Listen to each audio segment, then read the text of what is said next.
This is quite difficult for me due to more than 10 years of Parkinson's. I'm not sure what to say. I appreciate being included in the Internet Hall of Fame. There are many others who played key roles as well who seem to be all but forgotten by now. I cannot even start to inclusively credit people for working with me or helping me, as there were literally at least hundreds. For quite a few I would not even remember their names across more than 35 years of time. So let me talk about a few anecdotes instead. I initially worked for 5 years at the University of Cologne in then West Germany on a regional computer network. Eric Opperly then hired me at the University of Michigan in 1983 to work on a multi-campus network named Merit. Not too much later he asked me whether I could take a look at some 8-inch floppy disks. They contained an operating system that resembled RT11, which I had been familiar with. The author was Dave Mills, and he had named his software Fuzzball. For all practical purposes, Dave was my mentor via the internet on how the internet works. I greatly appreciate his help. In 1986, Fuzzball hardware and links to interconnect the 5 NSF supercomputer centers, plus the National Center for Atmospheric Research, were deployed at the new 56 kilobits per second NSFnet backbone. But it was not up and running. The University of Michigan's computing center, where I worked, was connected to NCAR and other sites via NCAR's University Satellite Network project. The sites used bridged Ethernets interconnected via a geostationary satellite. This, plus my Fuzzball experience, allowed me to then get the 56 kilobit per second NSFnet backbone into an operational state. I started to work with official support staff at the supercomputer sites. But be careful what you touch, you may get stuck with it, as basically from then on I kind of had to maintain the NSFnet backbone network.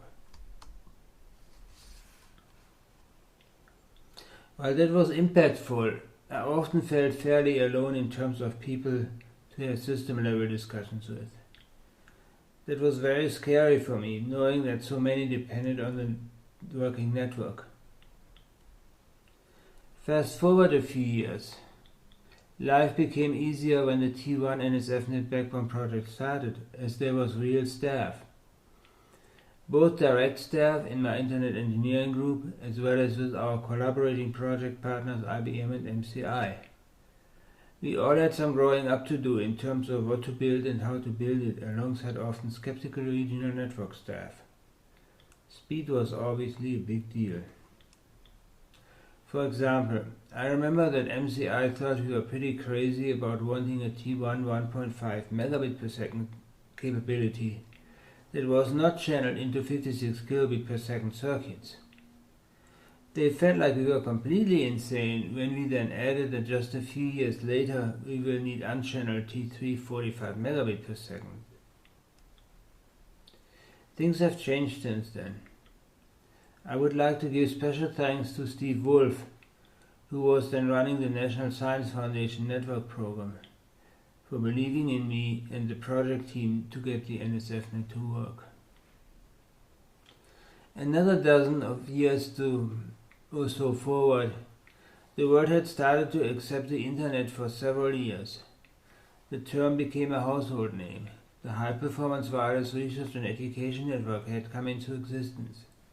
Looking at HPN from today, over the last more than 20 years, many of its accomplishments were in the context of first responders and in particular firefighters.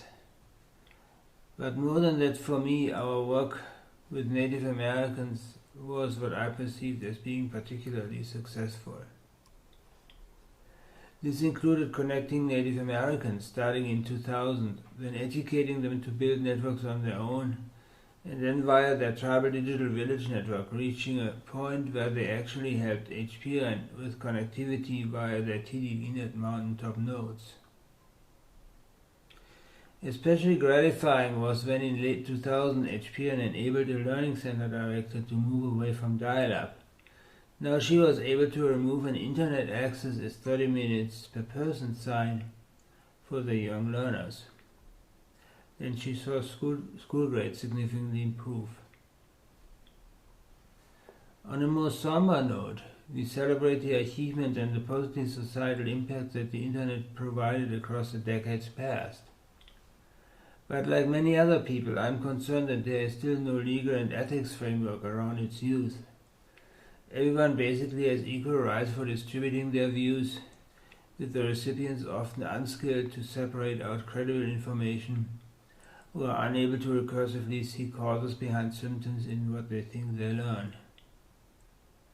It will likely be a curious ride for some time to come.